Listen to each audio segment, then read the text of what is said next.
The crate lay half-buried in salt grit at the edge of a Cold War naval depot, its steel eaten to a reddish lace. The silence felt deliberate, as if the place had learned to hold its breath. The corroded hasp read like a vault, not storage. She understood the risk. One wrong move could destroy a fragile legacy or unearth a history someone erased on purpose. The weight of history sat heavy in her hands. She decided to act. Subscribe and tell me where you're watching from if you want to follow the unsealing. The past is stubborn.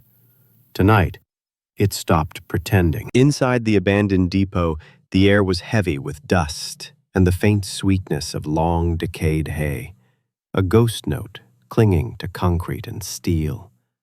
Corrugated doors shivered against a distant offshore wind. Salt had chewed every edge into a wavering line.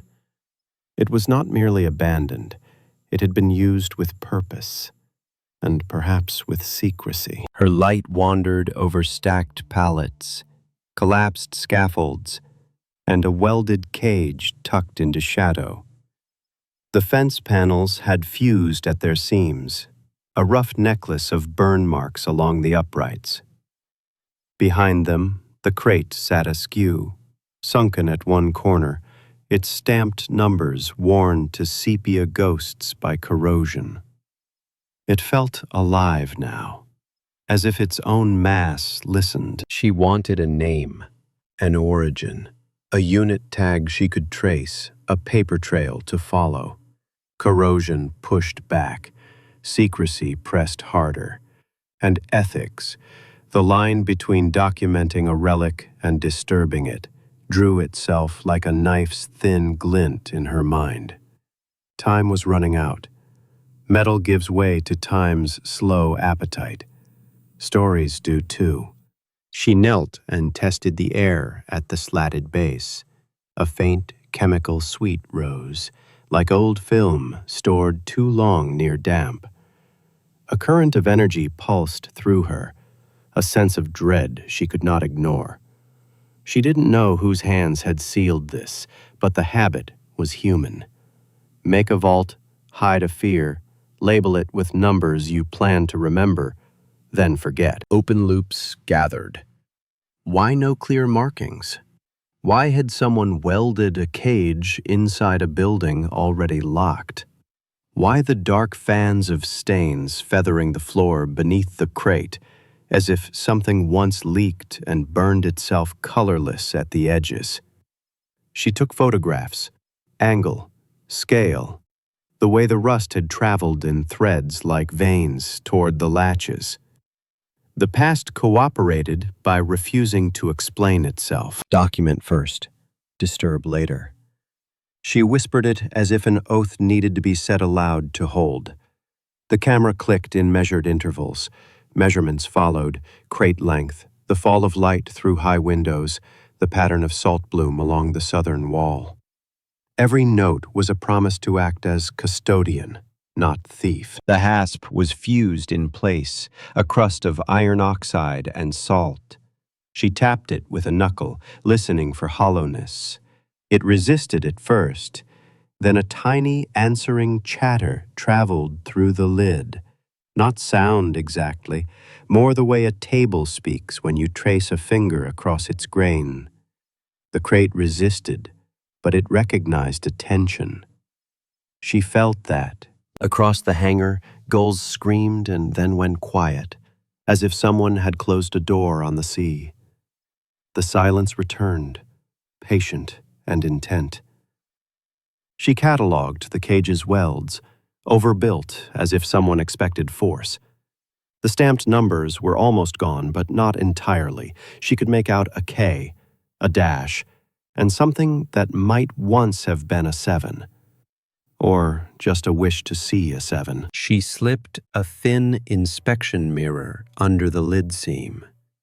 Liquid rust smeared the glass. The internal atmosphere was probably sealed. That meant fragility. That also meant preservation. the ethical knife edge sharpened. If she pried, she might trigger collapse. If she waited, salt would finish its work and carry the story to powder. She backed away and traced the perimeter of the cage, testing bolts, measuring spacing, feeling the grid through her glove as if the metal might remember her touch. The depot felt like a throat, and the cage like a tongue placed carefully to hold back a word. She smiled without humor.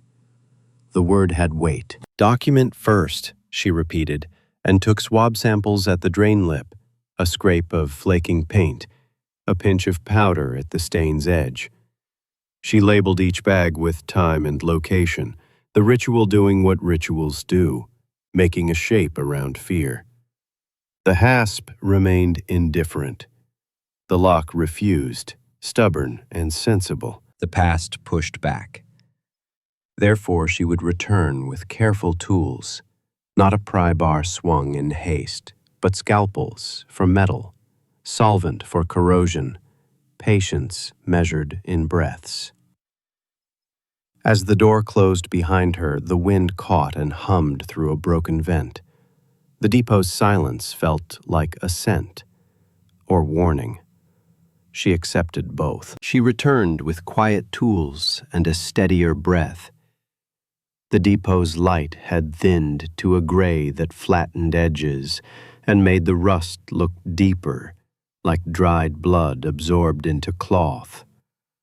Time was running out, not quickly, relentlessly. Tension lived in her wrists, catastrophic damage if she rushed, oblivion if she waited. She laid out the kit: microscalpels, cotton swabs, chelating gel, solvent pens, a low-heat induction pad to warm the hasp, just enough to persuade oxide to yield. No heroics, only listening. She brushed the hinges with a sable tip and watched powder fall in slow ochre snow. Metal has language. She leaned close, cheek near the lid, and tapped with a rubber mallet, soft, metronomic. The crate answered in dull thuds and faint, brighter pings, the way a piano tells you which strings are still tight. She mapped the responses in grease pencil on a clipboard, strong beam here, softened rib there. The air tasted saline, chemical, old. The first application of gel crawled along the seam like a thin, green tide. She waited. The urge to scrape was a habit to resist. Minutes stretched. Solvent wicked into a cloth. She lifted it in measured passes, feeling the crust slacken under the blade. Tiny flakes glittered and then went dark on the floor. Every motion was a promise to preserve what could not tell her how. A rivet head turned to a suggestion of circle.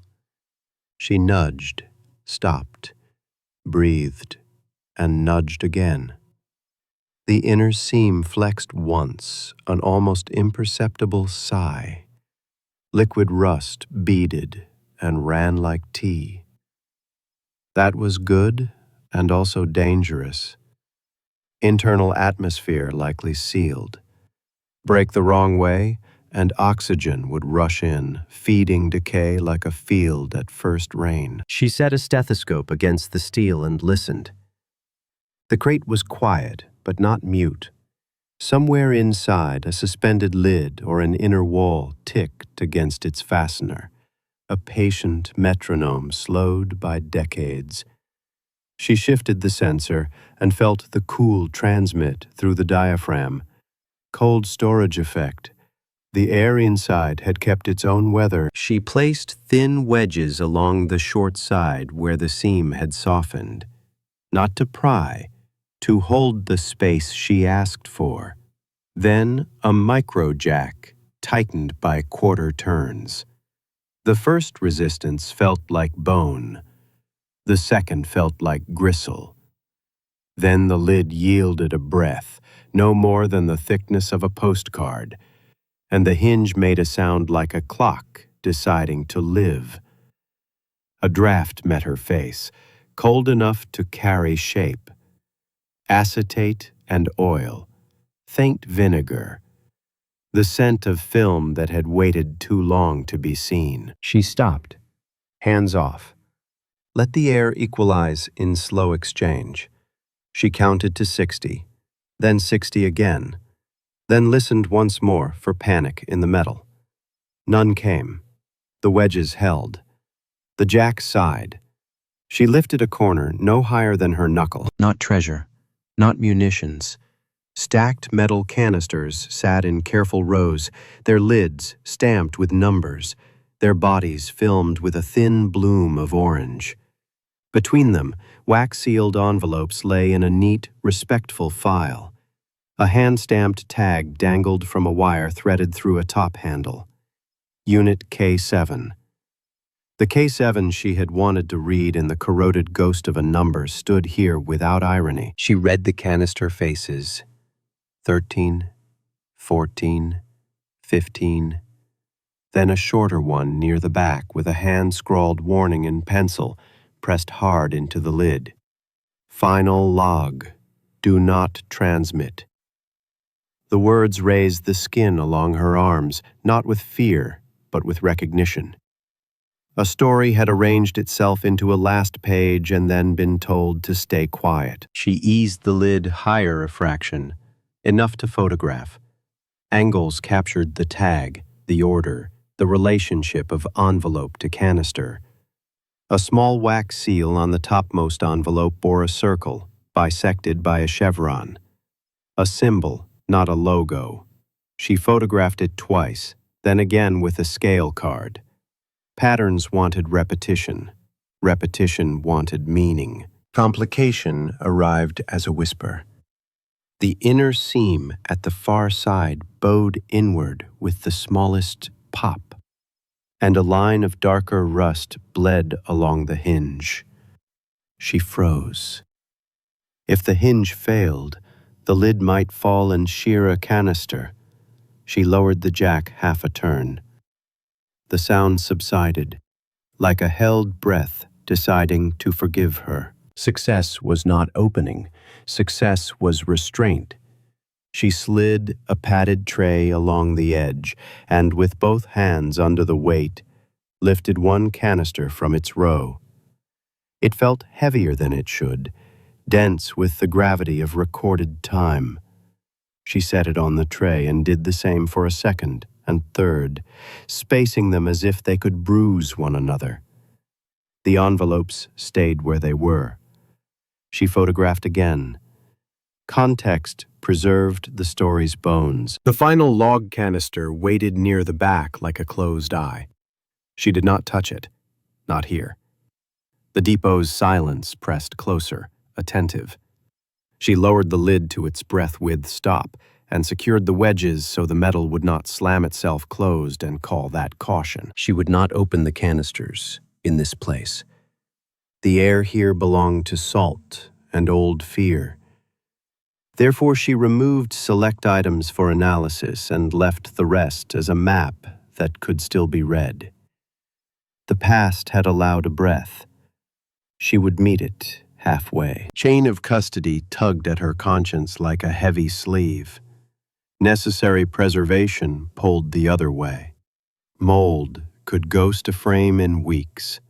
Magnetic decay could erase a voice no one had heard in decades. She chose a narrow path, document, then lift only what survival demanded. She photographed the interior as if it were a crime scene and a reliquary at once. Angle, scale, relationship. A ruler against the lip, a color chart against the wax seal. Notes flowed in a tight hand.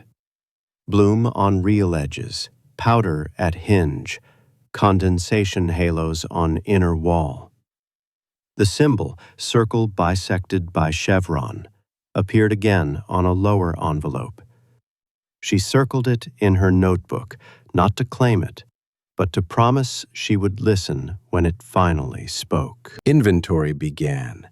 Canister 13, surface oxidation light. Weight suggests full reel. Canister 14, slightly warped lid. Caution on opening. Envelope A, wax intact, fibers embedded, likely linen ragstock. Swab samples followed. The drain lip surrendered a smear of iron-rich residue. She labeled vials, sealed them, and laid them in foam. Every active touch was buffered by cotton and measured in tension. She slid a padded sling beneath the first canister and lifted with 2 hands, elbows close to ribs to keep the weight centered. The metal was cool, the heft intimate.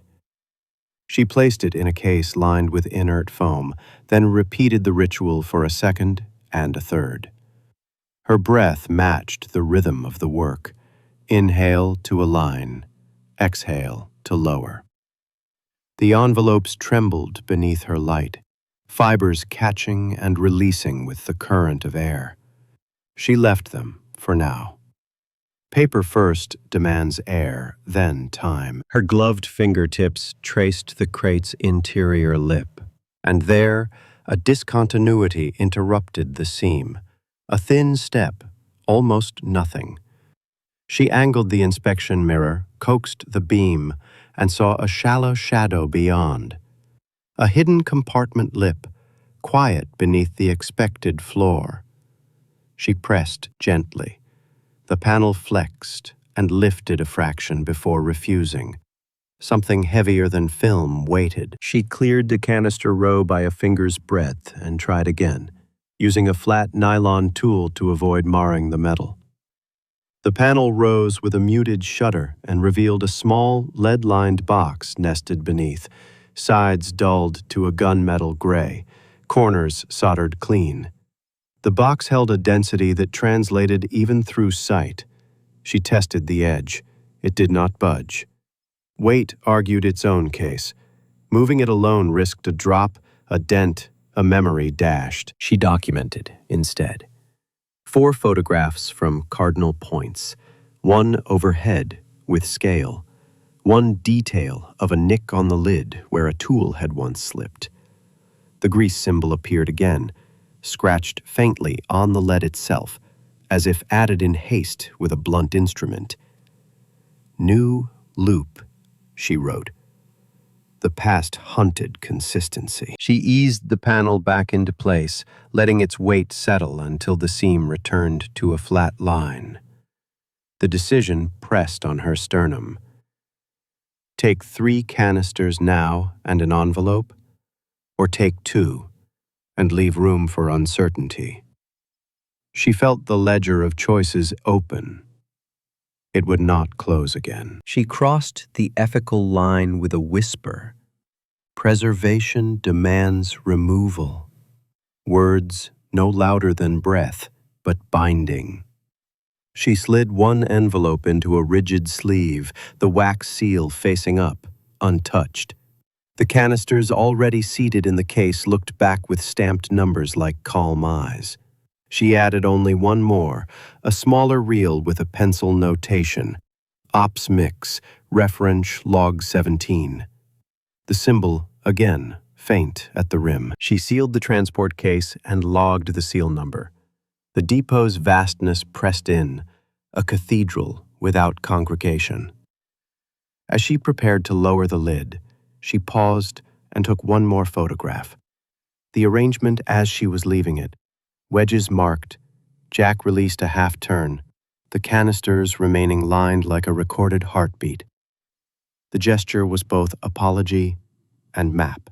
She closed the lid to its careful stop and threaded a soft strap through the cage mesh to keep it from settling under its own fatigue. The past did not need her agreement, but she offered it. On the floor, rust dust gathered in crescent moons where her knees had been. She brushed it into a small pile and left it undisturbed, a tiny cairn for the moment's wait. As the door closed behind her, the wind moved through the vent and the silence changed temperature. Approval or warning, she could not tell. The weight of the case tightened the muscles across her shoulders. The symbol lingered in her mind's eye like a watermark. Outside, the air tasted of brine and dusk. The depot breathed once and settled. Time had let her borrow 4 pieces. She promised to pay back with care. Inside the lab, the air steadied to a controlled hush. Temperature held, humidity set to a narrow band that forgave paper and film but did not coddle them. The weight of history sat heavy in her hands as she set the case on the table and stared at the first canister like a locked clock. Time was running out, measured not in minutes but in chemical bonds surrendering to oxygen. Heat or cold, the choice could fuse emulsion to base or make brittle coils shatter at the first unwind. She chose the middle path, a humidity chamber warmed by a breath, not a flame. She eased the canister into the chamber, let the dial climb by degrees until the film would soften and the memories might relax their grip. The room offered no opinion. Machines hummed. A faint, clean scent of distilled water rose like a promise. She set solvent wicks within reach, cotton gloves, micro-splicing tape, a loop that had outlasted 2 moves and a flood. Her body aligned to the ritual. She opened the chamber and lifted the lid as if greeting someone who might startle.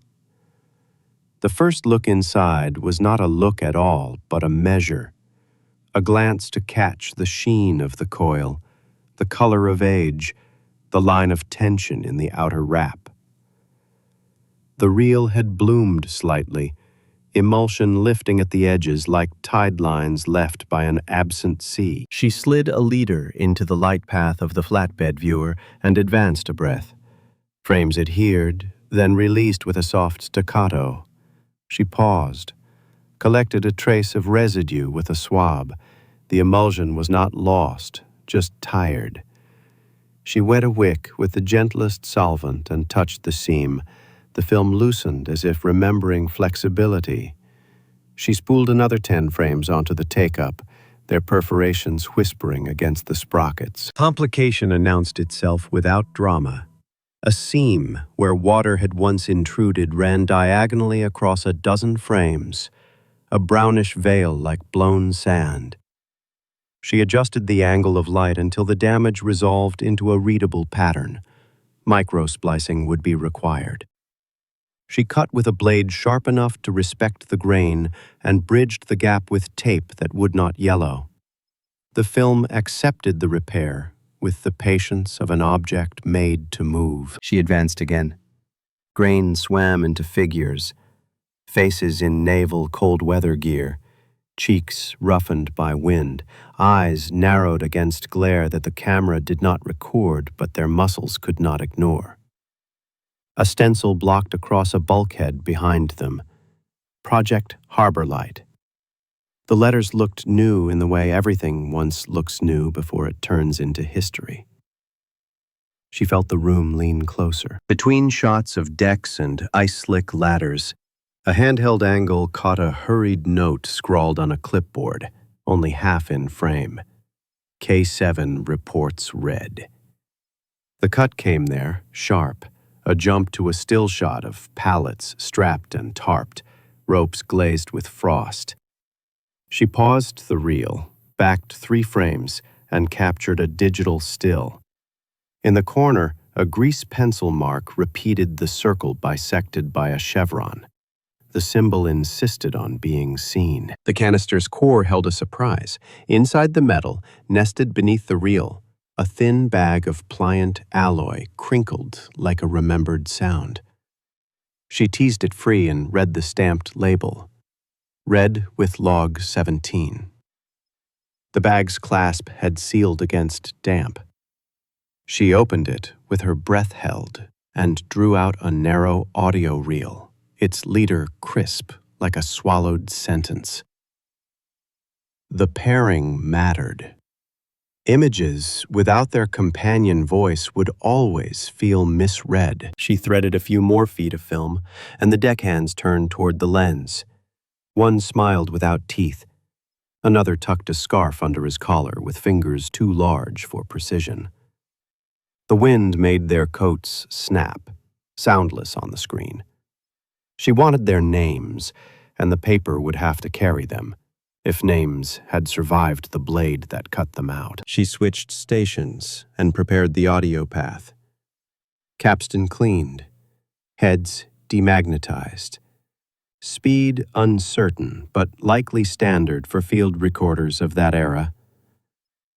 The reel sat on the table, a small gravity. "Not yet," she said in a voice barely above the machine's, and returned to the canister. 2 more sequences resolved. A low room with racks of cylindrical housings, cables coiled like sleeping eels. Then a corridor chalked with arrows that led down to a door with the grease symbol chalked again, larger, urgent. The film's final third had suffered a long silence of neglect. Emulsion lifted in fine scales that clung and fell like ash. She worked the solvent wicks with the patience of late winter. The more she freed, the clearer the sequence became. A clipboard titled Unit K7, Daily Ops.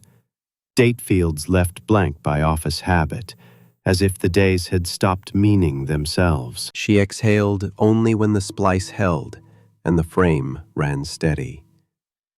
The human appeared then. Her face turned 3/4, a cap pulled low, hair tucked.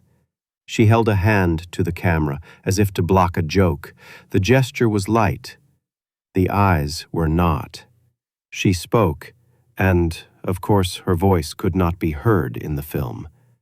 The viewer's silent flicker made her lips easy to read anyway. "If this preserves us, let it." The phrase stayed, even when she blinked and the light washed the image to pale. She let the reel idle and touched the audio bag again. Read with log 17. The paper would decode the images. Therefore, she reached for the envelope she had sleeved, slid a bone folder beneath the flap, and prepared to open the logs next. The film's rhythm still moving in her breath. Paper does not forgive fingers, she reminded herself as she set the sleeved envelope under the light. The fibers had stiffened into a quiet armor, brittle at the folds, edges feathered where time had breathed too hard. The wax seal, circle bisected by a chevron, caught the lamp and dulled it, as if the symbol preferred low light. Humidity first. She eased the packet into the chamber and let the moisture climb by increments until the envelope sighed and flattened its small rebellions. She lifted it out and ran a bone folder along the flap's inner line, not cutting, only persuading. The seal released with a soft click that felt indecently loud. Inside, paper weighted in layered thinness. She coaxed the first sheet onto the light table palm up, letting its weight settle. Ink had migrated in small halos where damp had once licked the page. Lines blurred, then steadied under the clean white glow. The top log began without greeting. K7 Daily Log, Ops Lead. Blocks of typed text marched down the page, but they were interrupted by scars. Names sliced out by blade, not inked over. Whoever had done it had cut carefully around rank titles, leaving gaps where people should stand. She felt anger rise and folded it into breath. The past had been redacted by a hand that knew what pain was, and what paperwork looked like after you built a perfect whole. She read aloud to hear cadence. Array calibration complete. Unmarked cargo transferred to lower level at 030. Ambient resonance increased post-transfer. Source undetermined. The words had the steadiness of trained reporting. Beneath, pencil notes skittered. Test tone bleed into bunkroom. Hull vibration at 2.3 hertz, felt in teeth. She reached for a graphite sheet and laid it under the second page. Indentations often outlived ink. A gentle rub lifted ghostwriting, letters appearing as if the paper finally exhaled its memory. Coordinates emerged in fragments, latitude digits smudged, longitude nicked by the same blade that had made the names into absences. She noted what survived, bracketed what was guessed. The third page had a corner missing. She arranged the broken edges with the care of setting a bone and used transparent sleeves to hold them close. The map that tried to form across the logs waited in the negative space. She shifted to a thinner sheet. The type had gone faint where the ribbon had failed, but the pressure marks remained. Graphite lifted words that the machine had whispered. Second containment installed. Lead-lined box. Key retained at Dock 3 service locker. The phrase sat heavy. The box she had seen nested under the crate carved itself into this sentence like a weight finding its own indentation. A field diagram appeared on the next page, drawn with a practiced hand in grease pencil and later traced in ink. Lines marked corridors, ladders, and a shaded area labeled Array Chamber. The bisected circle symbol sat at the chamber's mouth, repeated 3 times, each mark more hurried than the last. She traced the map with a fingertip held above the paper, an almost touch to keep oil off the fibers. The path ran from the main deck to a lower hall, then down again into a space simply called below waterline. She paused. The room's hum faded, until only her breath counted seconds. Below waterline meant proximity to the sea. It meant the structure itself had been tuned to that pressure and sound. The logs reinforced it. Acoustic profile deviates from predicted ambient. Pattern persists in absence of traffic. Unknown source. Avoid amplification. The directive had been underlined twice. In the margin, it matches the depot when the wind turns. She flipped to a later entry. The tone shifted, the sentences shortened. Evac order without cause. Ops not complete. Secondary containment failed seal. We sealed the crate. She felt the cold of the depot on her knuckles again. The postcard width breath under the lid. The phrase, "We sealed the crate," sat like a verdict, not sabotage, not theft. A final act of caretaking under pressure that broke systems and left instructions like breadcrumbs. The names she searched for and found only initials left to haunt the edges. M, R, J, and one that returned more than once, E. The clipped woman's voice from the film hovered there without ink, but her hand left traces. On the back of a log, a note in a different script. If they cut our names, leave the work. It will speak. She closed her eyes and saw her face again, 3/4 toward the lens. If this preserves us, let it. She laid a translucent grid over the diagram and assigned coordinates relative to known depot landmarks from photographs. Loading bay doors, the high windows, the cage, the path she had walked. The map and the room aligned like teeth finding a bite. She sketched a composite on fresh paper, marking the grease symbol where the logs insisted. The exit to the lower hall traced toward a wall she had not touched. Inkig migration had blurred 2 more lines, but graphite coaxed them back long enough to read. Lead-lined box to remain on site. Badge wallet to be sealed with key tag. Dock 3 only. The specificity felt like a hand on her shoulder, guiding her toward the next task. The paper wanted her to move. She returned the logs to their sleeve and labeled the folder with a pencil code that repeated their own care. Then, gently, she laid the field map flat and photographed it under raking light to capture the indentations that held the names the blade had taken. A current of energy pulsed through her, a sense of dread she could not ignore. The depot had not been quiet. It had been listening. The audio would carry their last night. The woman's voice would lace the images with the human tempo that paper almost forgave. Therefore, she threaded the reel with gloves, set the capstan to turn, and let the room settle into that particular silence that exists the second before a voice returns from long ago. The reel leader crackled between her fingers like a dry leaf remembering rain. She trimmed a millimeter to square the edge, threaded the tape through guides polished by other histories, and set the take-up spool to catch.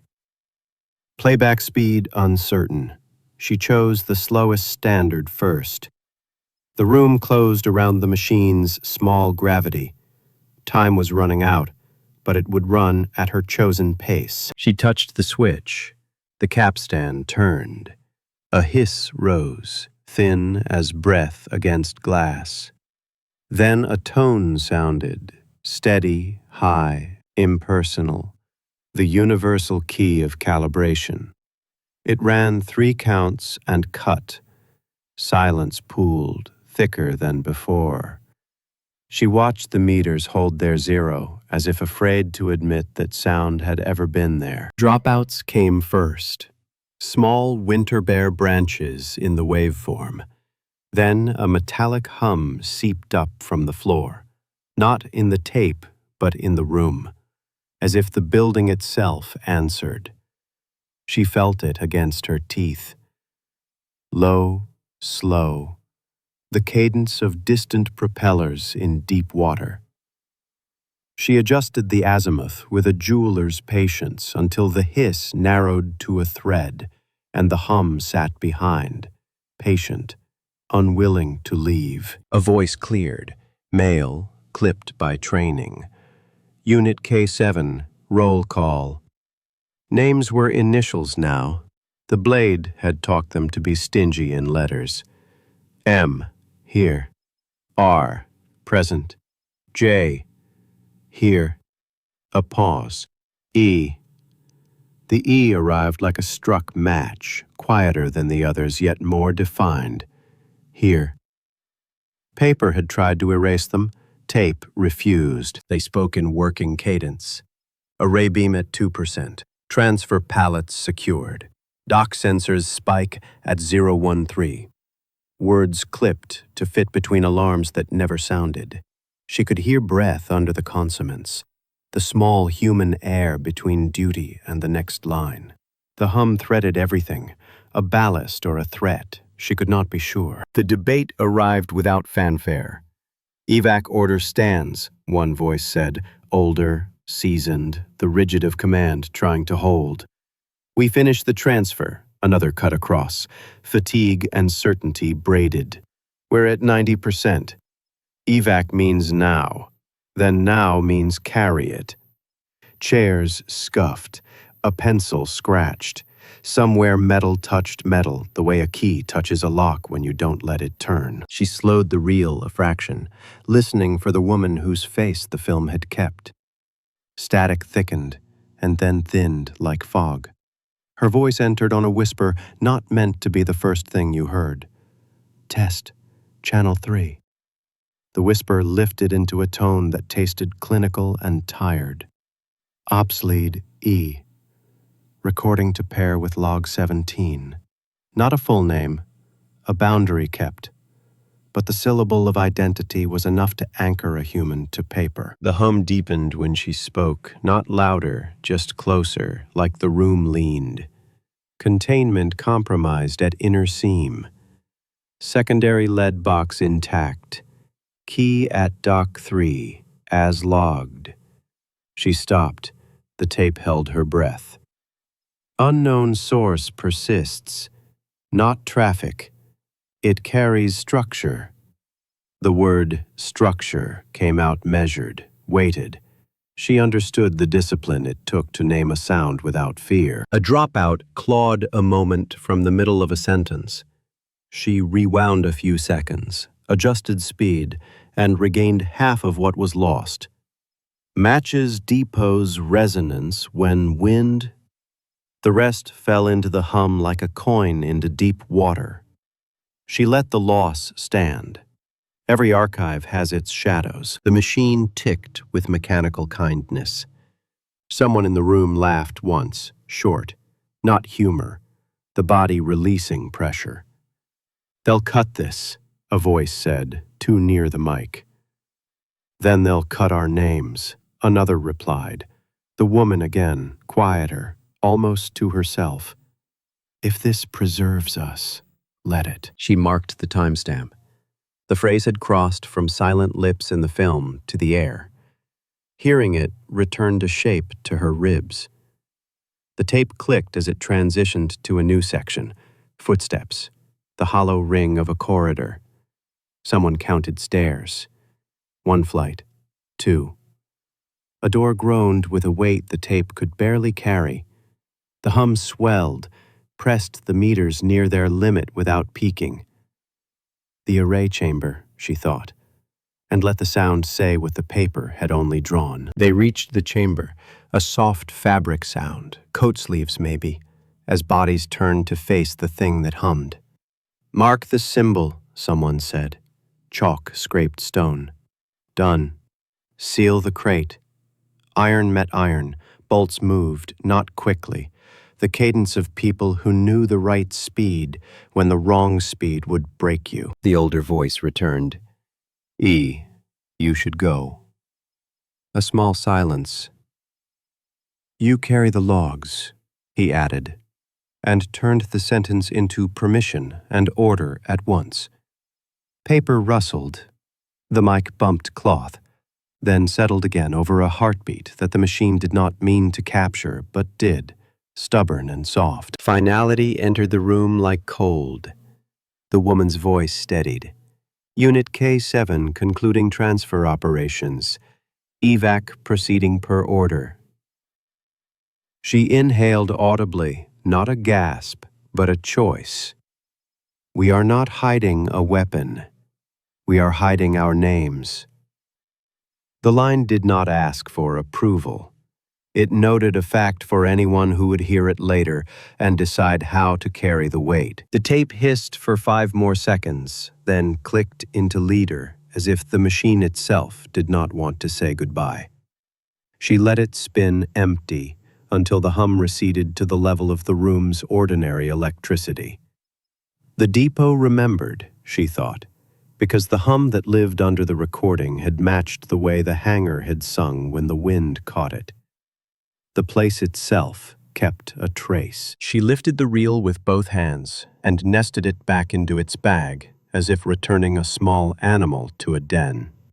The air in the lab smelled faintly of acetate and determination. The map waited under glass.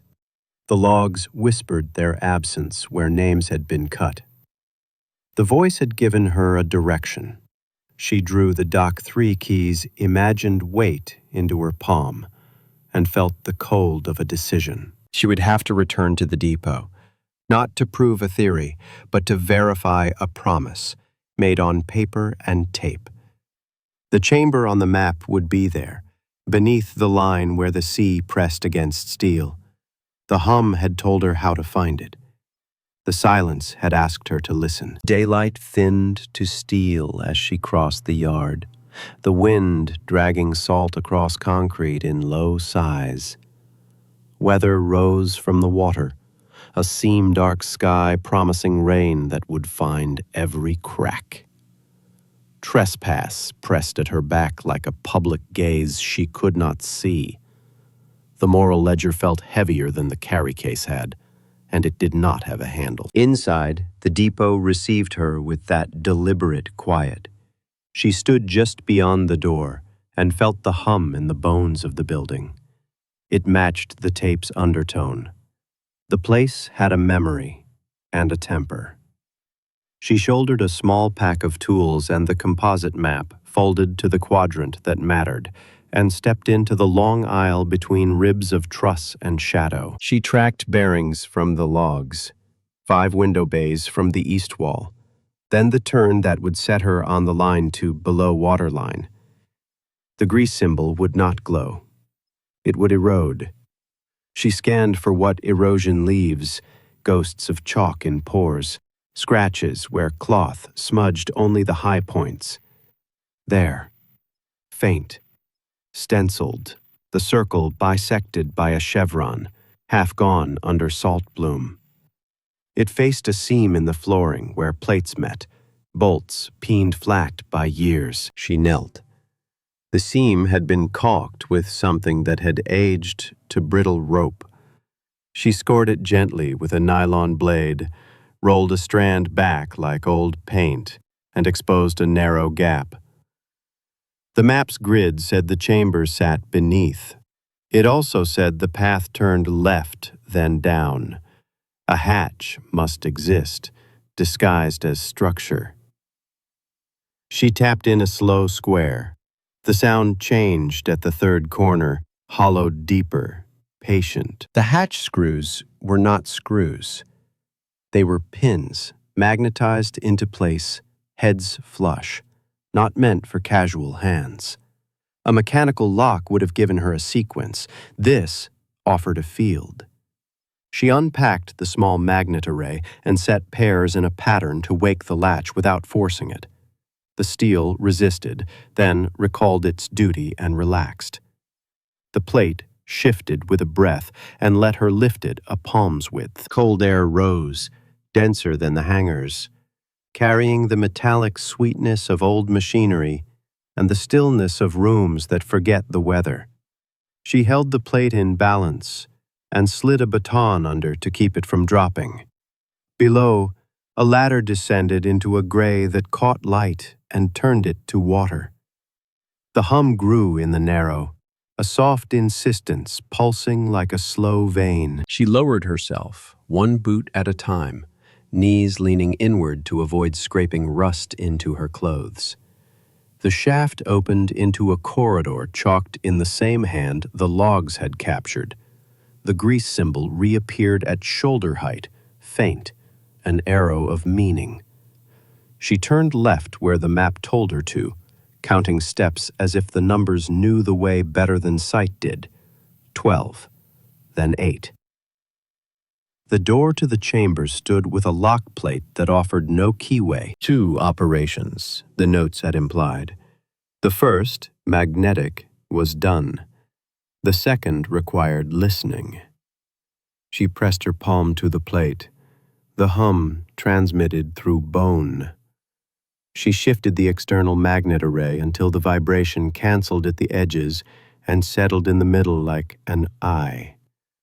The latch released with a click that sounded smaller than the act deserved. Inside, the room was lower than the hall, lined in panels that drank sound.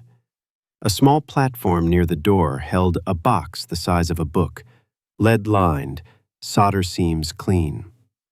The lid showed the grease mark scratched with haste. Next to it, a sealed badge wallet, leather cracked in patterns like dry riverbeds. A tag in worn fiber hung from a wire. Doc 3.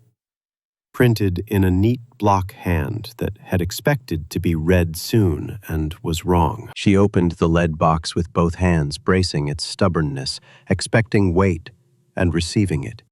Within lay a stack of glass plates wrapped in thin tissue, each etched with silvered tracings that looked like weather diagrams drawn by an unsettling storm. She lifted one plate and angled it to the light. Peaks and valleys ran in bands, spectrograms, sound given shape. The hum's pattern recorded not as tone, but as map. She recognized the signature at once. The plate's lines matched the machine's low pulse. Unknown source, the logs had said. Here it was made visible, a fingerprint pressed into glass. She set the plate back with care that felt like apology. and slid the badge wallet into a sleeve without breaking its seal. The Dock 3 key could be inside. It could also not be a key at all. A motion sensor's weak eye flickered somewhere in the corridor beyond. Not the flicker of failing electricity, the staccato of something else breaking the beam. She stilled without thinking, breath softened, hand hovering over the lead box as if she could quiet metal by gesture alone.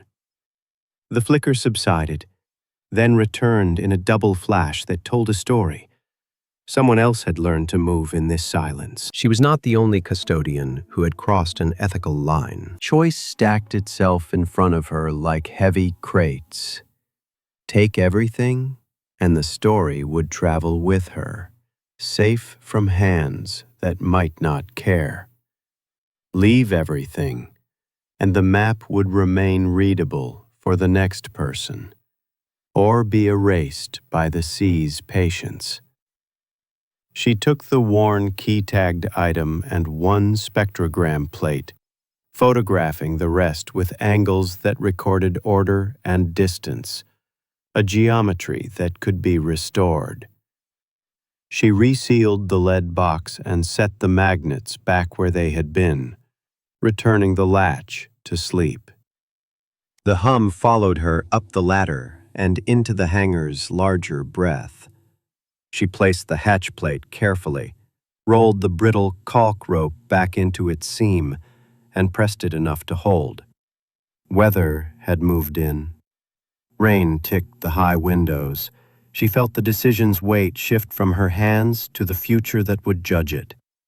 The door sighed on its hinges as she left, the depot's silence neither forgiving nor condemning, only holding the echo of her steps. Dock 3 faced a slate horizon, the pier timbers swollen and dark with old salt. The key tag matched a narrow service locker whose paint had surrendered to the wind. The lock turned like a memory, deciding to cooperate. Inside, a watertight case sat wedged behind coiled line and a bent boat hook. She lifted the case. It thudded with the density of intention. A torn memo lay beneath, edges feathered, stamped with a clipped warning. Public release prohibited. Evidence chain incomplete. She read it twice and let it accuse the air. Then she opened the case. A last canister waited, lid grease-penciled. Final transmission. She set the player in the lee of a piling and threaded the reel. The film flickered to life in the gray, showing pallets lifted under floodlights, a covered form guided by gloved hands.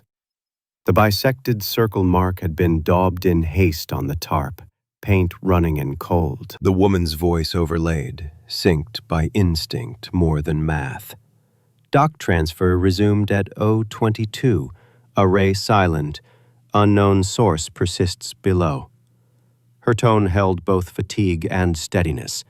Faces moved past the lens, M, R, J, Jenin, reduced by policy, restored by motion. The final shot stuttered. The tarp's edge lifted an inch, then the frame burned white. Her closing line landed like a key finding home. We are not hiding a weapon. We are hiding our names. She stopped the reels. The choice clarified.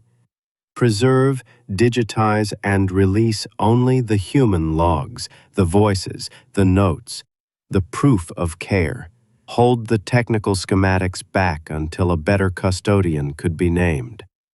She closed the case. The dock absorbed the decision. The crate sat, resealed, in the dark. The depot breathing its slow, salt-heavy breath as rain stitched faint lines across high windows. Outside, the world moved. Below the waterline, their voices kept time. If this story matters to you, subscribe and tell me where you're watching from. Share it with someone who understands quiet courage. Watch the next chapter, where I face the cost of removing what I preserved and what it means to carry names cut from paper but saved on tape. Join the journey and uncover the next hidden truth with the Archivist girl.